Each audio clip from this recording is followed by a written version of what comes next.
As thousands more seek asylum, the president walks back his threat to shut down the Mexican border.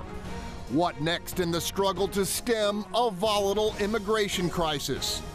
Here at home, yet another costly explosion in the petrochemical industry. With a trio of troubling incidents contaminating air and water, is it crackdown time for a sector playing fast and loose with the rules? And down at City Hall, leaked documents complicate the mayor's bid to implement Prop B. Amid pending layoffs, is the disclosure proof firefighters are being treated unfairly? I'm Greg Groogan, and welcome to What's Your Point, where our panelists call it like they see it. Let's greet them.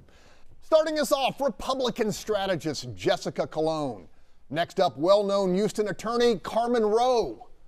In the 3 spot, 1/3 of the amigos on KSEV, Republican Ben Strusand. Batting cleanup, a candidate who drew close to 4 million votes in the last election, Democrat Mike Collier. Next up, former Republican congressional candidate Justin Lurie. And battling for the left from my far right, writer, educator, and radio host Antonio Diaz. Okay, here we go. After threatening to shut down America's entire border with Mexico, President Donald Trump this week walked back that prospect amid a barrage of protest, much of it from fellow Republicans. GOP leaders, including Texas Senator John Cornyn, warned the commander-in-chief of the devastating economic impact certain to occur if more than $500 billion in annual trade ceased with our neighbors to the south. In place of the shutdown threat, Mr. Trump set a 1-year deadline for Mexico to stop the northward flow of illegal drugs and immigrants. Meanwhile, 20 states are moving to stop the president's emergency declaration to build more fencing, arguing it violates congressional authority to appropriate funds. President Trump's actions to divert funding to fulfill a vanity project violates our Constitution and our laws. California is always the first one to complain. And I don't mean the people of California, they're fantastic. I'm talking about the politicians in California. A little perspective, America trades 3 times as much with Mexico as it does with Japan.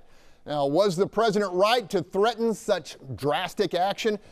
I'm going to start with a guy who has crunched a bunch of numbers over his career. Mike Collier, what did you think of the president's threat? I think it was a bluff. We're not going to close the border. We can't close the border. It's $600 billion a year in trade. More than half of that is here in Texas. It was a bluff. He's a real estate developer, and he's bluffing.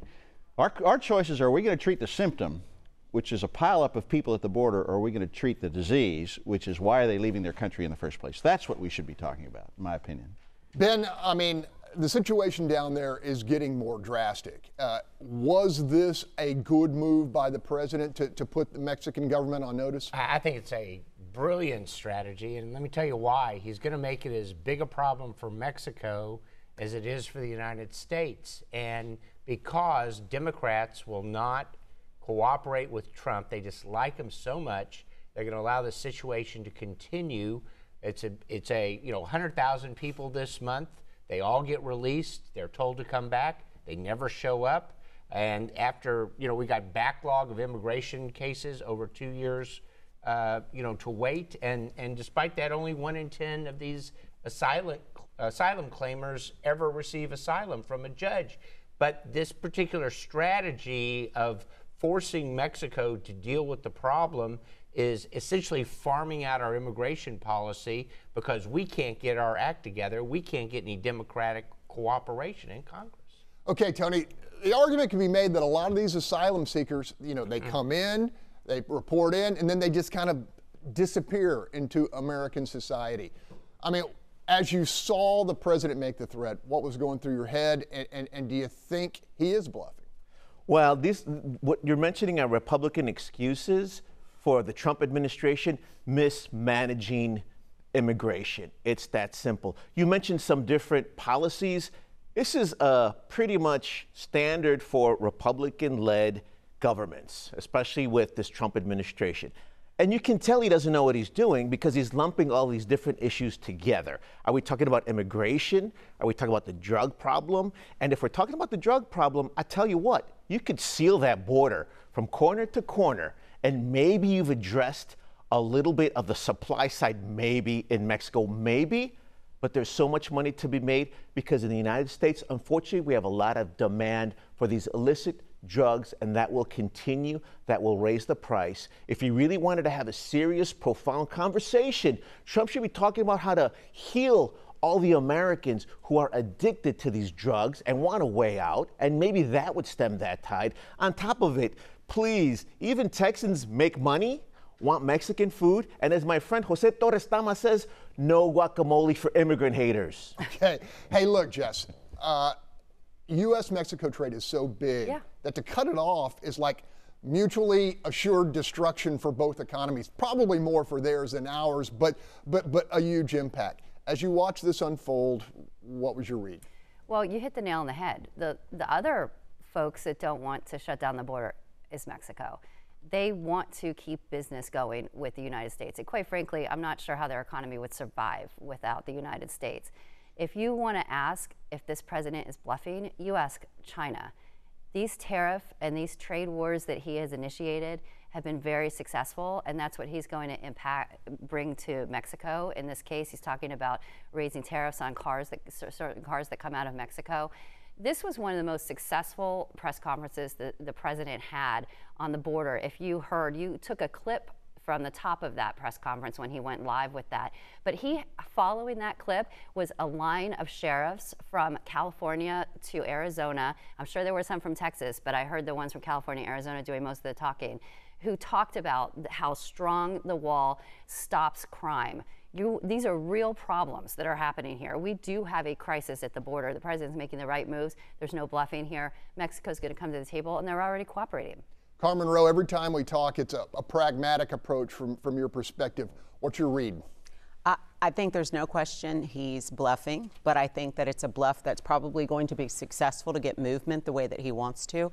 But I think the whole thing's a red herring. The bottom line is that even if we had a wall, we don't know who's going to be on one side or the other because we haven't done anything about the real issue, which is immigration reform. And until we can't focus on that because it's too easy to focus on things like this border.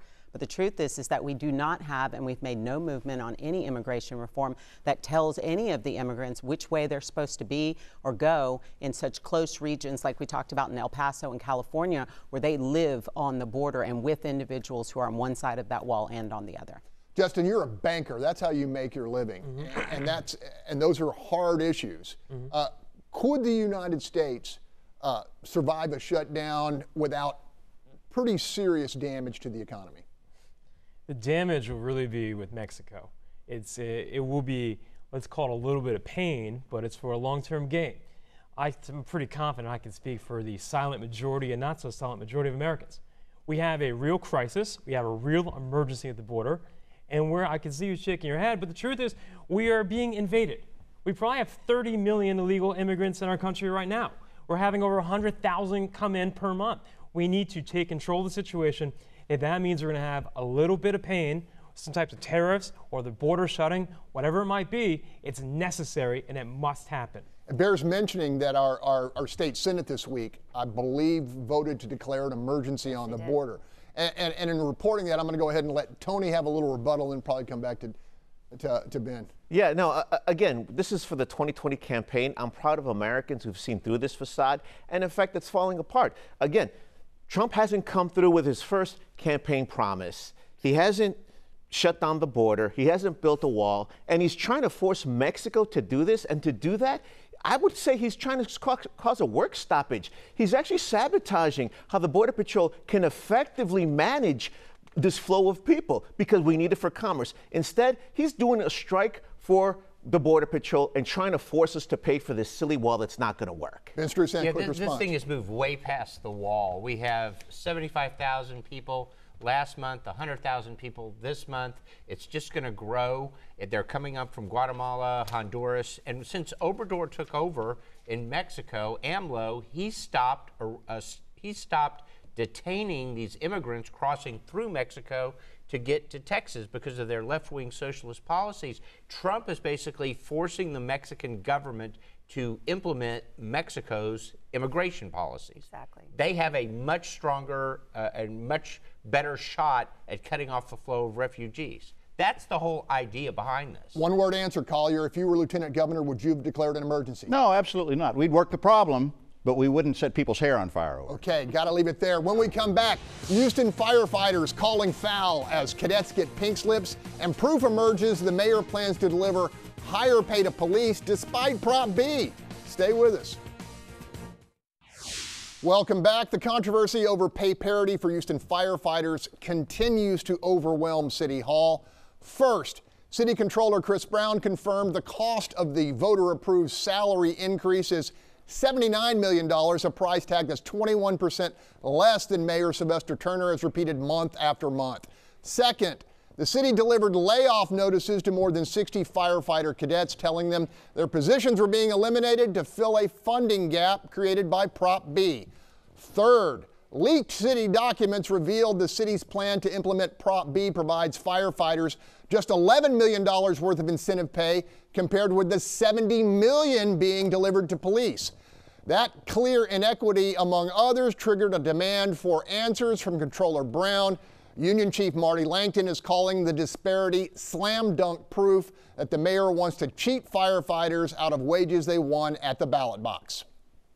Apparently, this mayor has no intention of implementing Proposition B and respecting the will of 300,000 voters.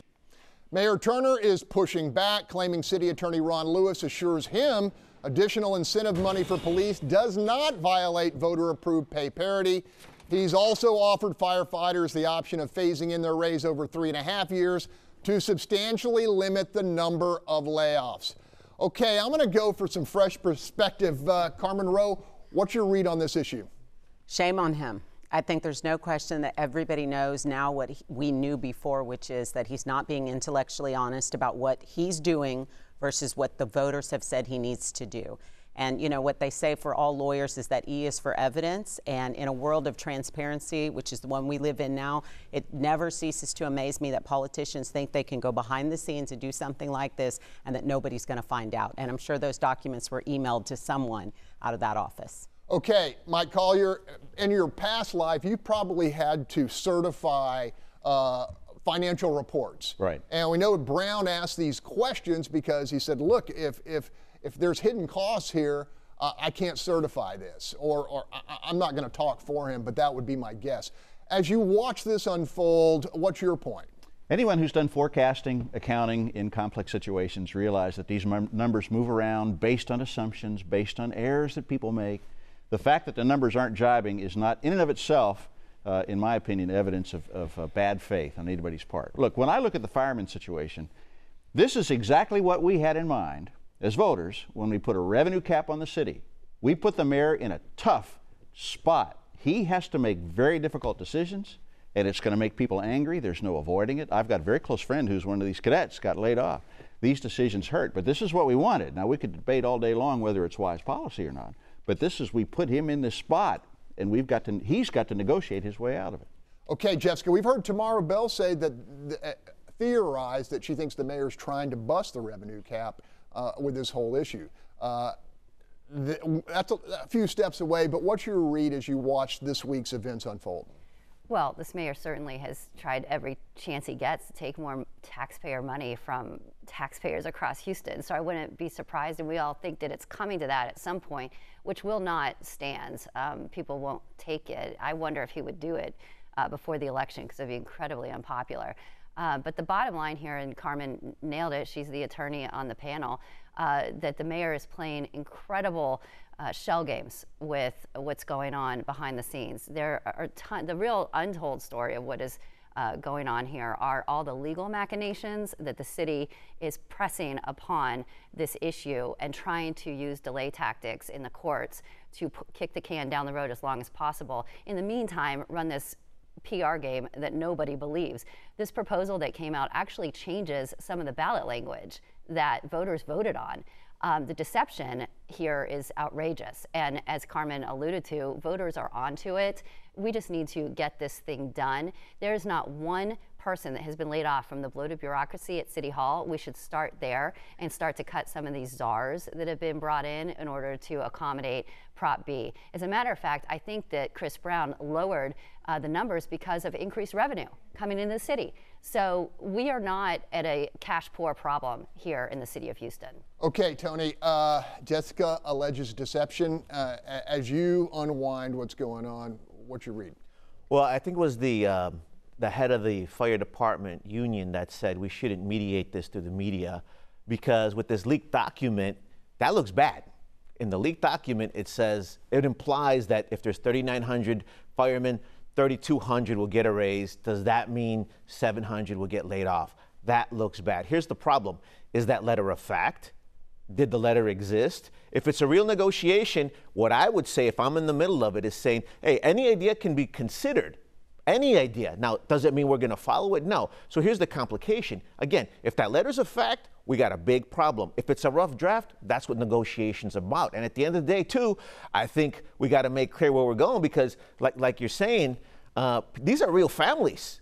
And these are real families who said, hey, I'm going to go study, I'm going to train, I'm going to get a job after this. For me, my heart goes out to them. So if we're going to be logical, well, what are the facts? And if we're going with the heart, I'm sorry, firemen win. Okay, I got to leave it there. When we come back, could Harvey victims receiving relief from the city have an unwelcome surprise? The troubling answer from City Council member Amanda Edwards after the break.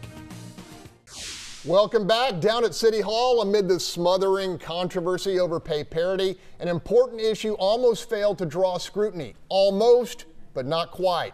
Advocating for Harvey victims, Council member Amanda Edwards has sounded an alarm. Council member, what's drawn your concern? Well, thank you for having me on. The issue that I'm concerned about is that we were trying to approve documents that will be associated with our Harvey housing program for people who are seeking recovery for long-term housing needs. The challenge that I saw was that we were asking our residents to seek approval, written consent, written permission, that is, from the city of Houston in order to be gone from their homes for 90 days or more.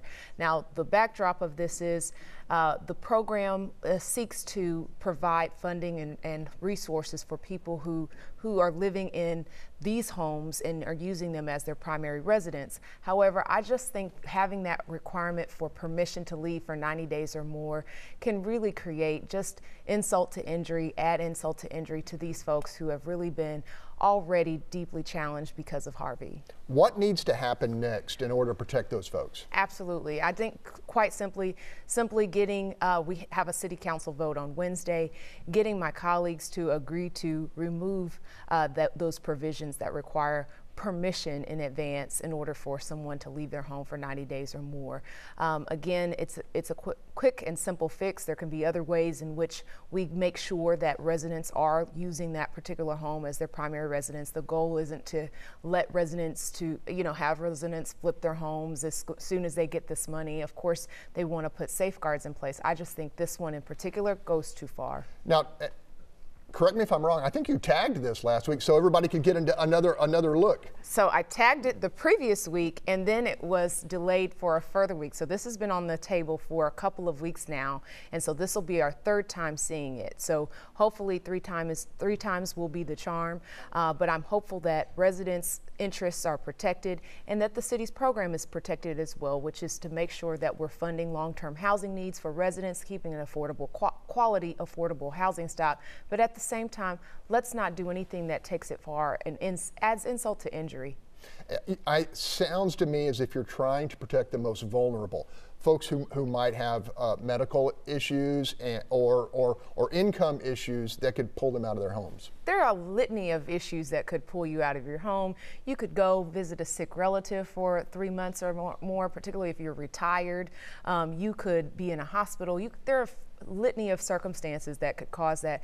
Quite frankly, it's not really my business so long as you're not doing the wrong thing, meaning using that money to then flip the house or something that's against the guidelines and policies surrounding those dollars. And so as long as they can, assure that and we can figure out a way to make sure that those rules are being followed, I think the permission component just is that one step too far in terms of what we're asking of our residents who really just need our help in the aftermath of Harvey. Councilmember, always good to have you on What's Your Point. Thank you for having me. Okay. Up next, he's the Houston area lawmaker who spearheaded the biggest tax cut in American history. 14 months after the fact, Congressman Kevin Brady is in our hot seat to talk impact. Stay with us. Welcome back. He's been serving the people of the 8th Congressional District for more than 2 decades. And as chairman of the House Ways and Means Committee, he authored the biggest tax cut in American history in partnership with President Donald Trump. Congressman Kevin Brady, welcome to the hot seat, my friend. Greg, thanks for having me back. Okay, more than a year has passed since passage of the landmark tax reform bill. Is it achieving what you wanted it to achieve? It is, Greg, but I always caution it's early. You know, the signs are very encouraging, but you always measure these things over the long term, which I think, by the way, it was designed best for long-term growth. But yeah, the numbers, obviously, the economy is growing 50% faster than the experts predicted. Unemployment rate is at a 40 or 50-year low. Manufacturing is back. We used to be losing, 2 years ago, losing jobs in manufacturing. Now 450,000 new manufacturing jobs, and companies are bringing back jobs in plants from overseas. But here's what I look at: those among us who struggle the most, like those without high school education, their unemployment's at the best in history.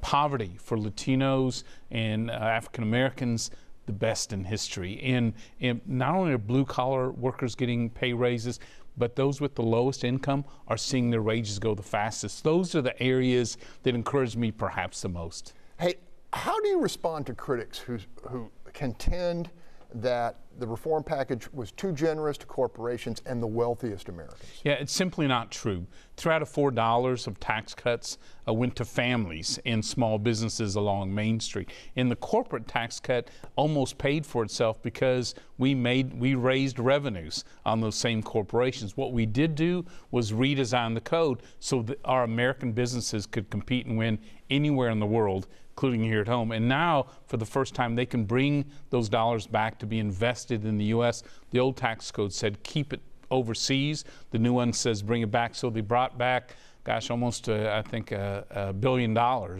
$1 trillion, excuse me, coming back to the U.S. So, no, and to the wealthy, obviously, this was designed for the middle class. And though the wealthy will tell you it wasn't so good for them. Hey, look, let's switch gears and talk about the border. The president has declared a state of emergency. He is building a wall. He has the money. You have supported him in this effort. What is your read on what's going on our southern border with Mexico? Yeah, well, we do have a crisis on the southern border, and it's been building for some time, but now it's just dramatically accelerated. Our state, our region, Houston, pays a pretty steep price for this. Our immigrants are such a great part of our Houston culture. It's what makes us so dynamic, but we pay a pretty steep price on the illegal immigration. We are the #1 sex trafficking city and region in the country. Almost 80,000 underage children in our state caught up in that. We're seeing what happens with the crime and the drug trafficking as well. That's where the president's focused. That's certainly where I'm focused as well. And so we've got to, my point is, how long is Congress going to turn a blind eye? Let's shut the back door of illegal immigration so we can keep open the front door of legal immigration, which, by the way, we need to do a better job there.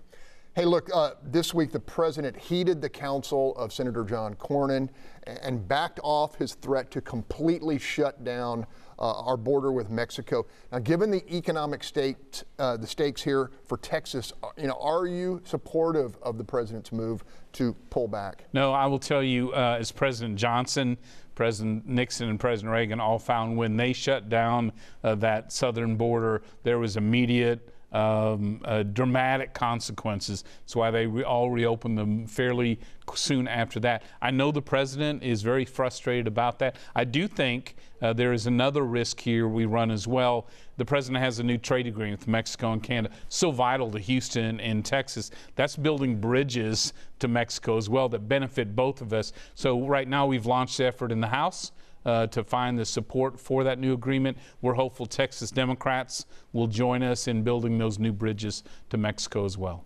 Congressman, quickly back to Washington. Your successor on the House Ways and Means Committee is seeking to force the president to hand over his tax returns. Do you see that as a reasonable move, or do you see it as a political abuse of power? Yeah, it is an abuse of the committee's power and really violates the law. Our law says you and everyone else is protected. Their personal information, their tax returns are protected from Congress rummaging around in them, seizing them, making them public for purely political reasons. That's what the Democrats are doing. Here's my point. People can agree or disagree on whether the president should voluntarily make public his tax returns. That's a tradition. But do you want Congress, for the first time in history, to have the power to go after people's tax returns for purely political reasons? It's weaponizing the tax code, sets a very dangerous precedent. I didn't do it as chairman because privacy still matters in America. You don't want Congress, either party, to have that type of power. And that's why I think really is an abuse and worries me a great deal. Real quickly, 2020 coming, your legislation, your historic reform package will be the centerpiece of President Trump's effort for re-election. Will that be enough, you think? You know, I think will be the centerpiece because it's just changed the opportunity in America, especially for people who'd sort of given up hope. And for, a decade, paychecks were flat. Every expert told us growth's going to be slow, and there's nothing you can do about American jobs going overseas. All that has changed. I think we can do even more along those lines. In fact, we are working with Democrats in the House on retirement reforms, IRS reforms, lowering drug prices. And so, I do think the president ought to make that the centerpiece, but also ought to be rebuilding the military, making our country secure. And the changes he's made for this opioid crisis, really remarkable.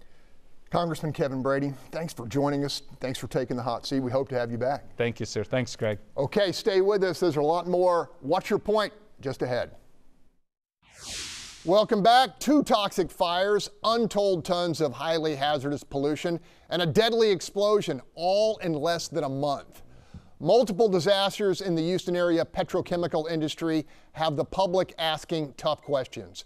Are regulators actually protecting people and the environment? Are plants continuing to operate after multiple violations? Are serial polluters ever punished severely enough to alter dangerous practices? Not to mention the tens of thousands of gallons of toxic firefighting foam which may have escaped into the ship channel after the ITC fire. That material contains polyfluoroalkyl, man-made substances linked to cancer that dissolve in water and never, ever degrade. Question, have we become too cozy with this industry, and are we now paying the price? Carmen Rowe, you've seen these things happen over the last month. What's been going on with you? I grew up in Clear Lake. I can tell you that the people out there just want to be safe and want to feel safe with their environment. There's people that are still fishing in Seabrook and Kemah right now, even though, as you pointed out, it may not be safe to do so. And so from a lawyer's perspective, I'll tell you that I think the fines aren't high enough, the criminal charges aren't forthcoming enough, and that the city has already sued the ITC plant for what they're claiming is violations, that they're going to ask for compensation regarding the cost for the city, et cetera. But we can't even measure the cost to the safety of these families out there in that area. And so no question, we need to do more in the way of fines and criminal charges. There was another plant explosion in Crosby recently, I think last week, where a gentleman died. Criminally negligent homicide is something that we need to look into in regard to that. I mean, these plants need to be held accountable for what are real dangers in our community that cannot be paid for. Justin, you keep in close tabs with the energy industry. Both upstream and downstream. What's the scuttlebutt out there? What's the feeling? Well, the ultimate regulation, and I say this pretty often, is going to be the civil litigation that will ensue from this. It's going to be much more than the fines and regulations. Saying there's any type of criminal activity may be one step a little bit too far. We'll certainly find out what happened with the investigations. But all the business continuity insurance, all the damage, both economic and civil, they'll all come back in these massive lawsuits, and that will be the ultimate motivation for these companies to stay in the path that's straight and narrow. Okay, Tony, this is happening on the east side. There have been calls of environmental racism over there. Real quick, because I want to hear from Mike Collier, too. Well, I think the level playing field was that toxic cloud hanging over all of our heads and over our consciences. And activists from the community and around the country are calling this Texas Chernobyl. They're saying it's our Flint, Michigan. This is Texas Flint. And I should warn elected officials from the past, the Republican administration who's got us here, that the former governor of Michigan, a judge ruled he can be sued for overlooking everything that led to the disasters of Flint, similar to our disasters here. Mike, your thoughts? I think there's no question that we're too cozy with the guys that operate these facilities. You know, I come from the corporate audit world. I audit things. I don't trust anybody, Greg. And I'm telling you something, if you don't hold people accountable, they'll cut corners. They'll do what they have to make more money. And so it's one thing to have regulations. It's another thing to enforce them. So you'll hear Republicans brag, we roll back regulations, roll back regulations. I want to know whether we're enforcing those regulations. We need to be tough on these people. Real quickly, Ben. Yeah, liberals always try to criminalize accidents, and people make mistakes. Technology is not perfect. This shouldn't be a bipartisan or political issue. It should simply be, let's just fix it and make sure the public safety is taken care of. I'm for that. Still ahead, Joe saying ain't so. Ahead of his likely presidential run, former Vice President Joe Biden mired in his own Me Too moment. Will it matter? Plus, the current Vice President here in Houston demanding regime change in Venezuela. With all options still on the table, is gunboat diplomacy coming if the crisis deepens? Stick around, we're going to talk about it. Welcome back. Leading nearly every early poll for the Democratic nomination, former Vice President Joe Biden came under fire from 7 women who claimed physical contact initiated by the longtime Delaware senator was unwelcome and made them feel uncomfortable. I just want you to know I had permission to hug Lonnie. By the way, he gave me permission to touch him.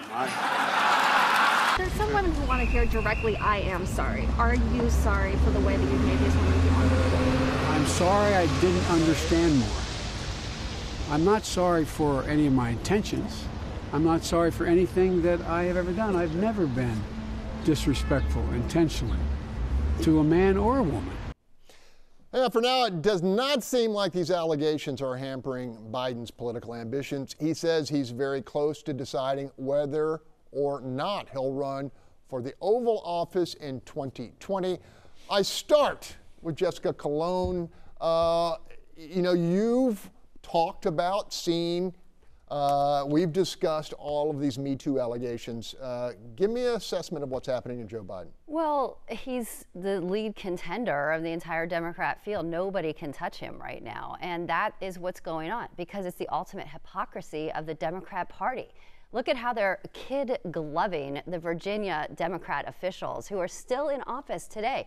Look at Alyssa Milano coming out and supporting Joe Biden, yet she was on the front lines of the Kavanaugh hearings.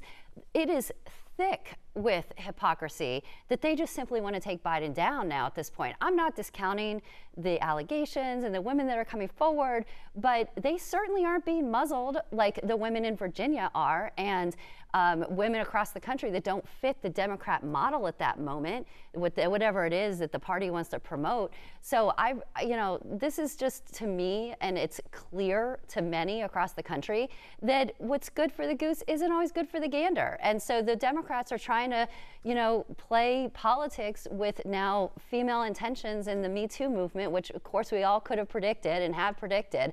But I think it's on full display for the nation to see how Joe Biden's being treated versus the Virginia officials who have very legitimate claims. And again, these allegations against Biden may be illegitimate, but what's going on in Virginia and how Alyssa Milano supporting Biden and was on the front lines of Kavanaugh, complete hypocrisy. Okay, I'm going to bring Carmen Rowe in on this. You share that perspective, or do you see it differently? It may be political, but it's still creepy. And so the video that he released on Twitter, creepy as well. The bottom line is that he's a professional person. He's trained and schooled and advanced when it comes to social interactions with people. And there is a lot of YouTube out there that's just inappropriate. And it's not whether he hugs people, it's how he hugs people. And so there's really no getting around the visuals on this. And so the optics are bad. Whether it's political or not, I think is debatable. Whether it's creepy or not at all. Okay, Ben Strusan, student of the human condition. I tell you what, poor Joe Biden. I mean, I really feel sorry for the guy on some level. He's old, he's white, he's got all the characteristics that the Democrat Party hate.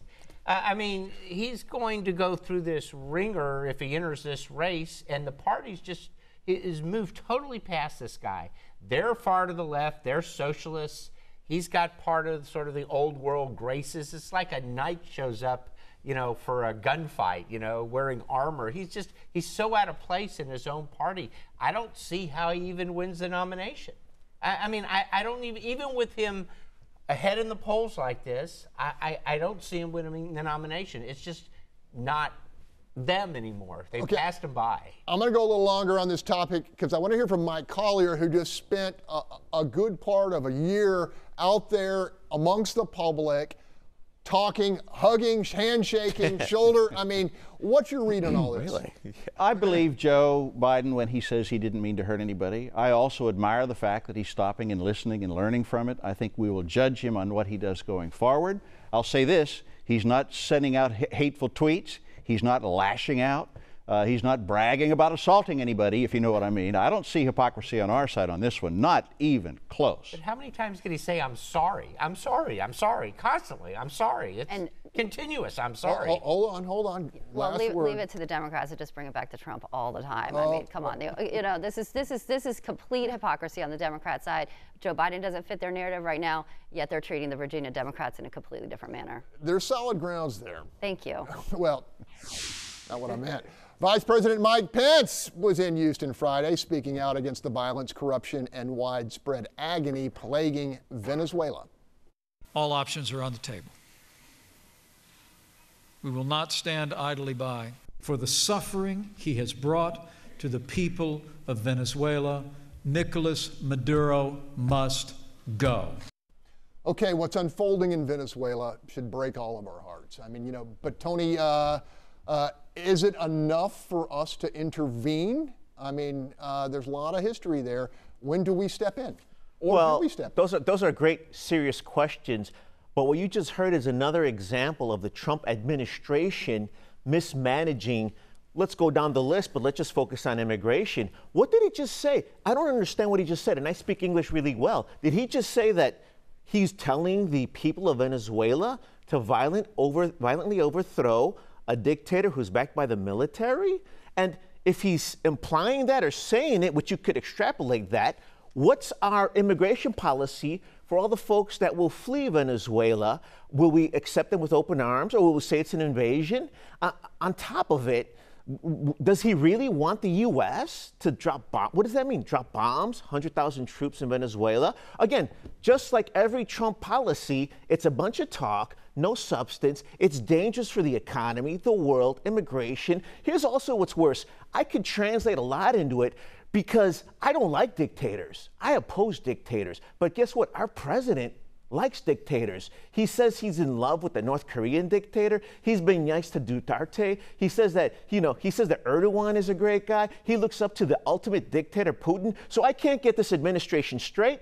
I hope they get their act together because these are people's lives that they're messing with now. Justin Lurie, got to give you a chance to answer that. Tony brought up about 15 or 20 different wildly bizarre points. If we're going to go back in time and look at the administration in Washington, whether it's Bush or Obama or Trump now, if we're talking about one, overthrowing dictators, about Libya and having a giant mess over there, how can we not even forget that? But the thing that we're not talking about at all is Cuba. Cuba plays a major role in propping up this regime. And Obama, going back to policy, Obama is the one who kind of gave green light to Cuba to start meddling throughout the hemisphere, opening up trade with them, opening up the doors, where they're really a very, very bad regime. We need to be pressuring Cuba, and that's what we're going to do the end around to really hurt Venezuela. Topic was Venezuela. The vice president did say, and people in the room said, people who are refugees, said that if Cuba were involved, Maduro would have folded. So what do we do? Do we help that process or just wait for it to happen? But that's really silly, too. And actually, we're ignoring years of involvement in Central America. I mean, Justin's kind of given a bad case of history, American history. All I got to say is, let's remember, the first 9/11 was when the United States overthrew Allende in Chile. Okay, so let's get that straight. If you want to talk American history, learn it first. Okay, we'll pick up for another show. Still ahead, our panel answers the question, what did we miss? So stay with us.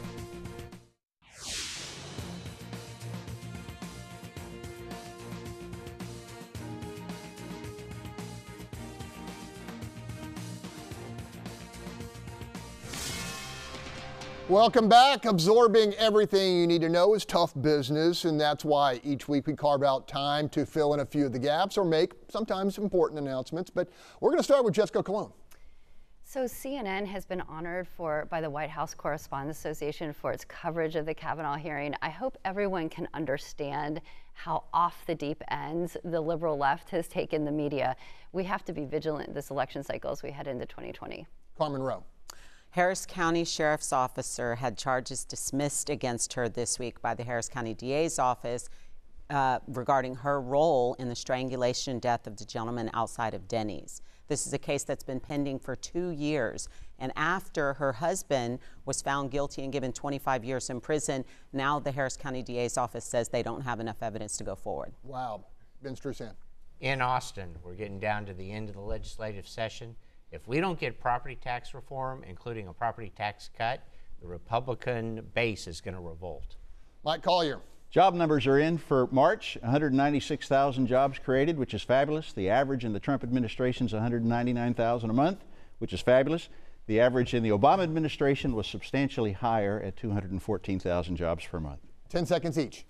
Free speech is being attacked on college campuses here in Texas, notably Baylor University. Ted Cruz is getting involved. Thank you, Senator Ted Cruz. Okay, Tony. Latino Art Now was a huge success. Thank you to all who supported, and our Nuestra Palabra anniversary was a packed house and a great time.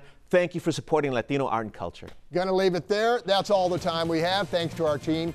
And remember, keep it right here. Fox News Sunday with Chris Wallace is coming up at the top of the hour. Now, severe storms are on their way to our area. Download the Fox 26 weather app. We will keep you updated on all the warnings and watches throughout the day.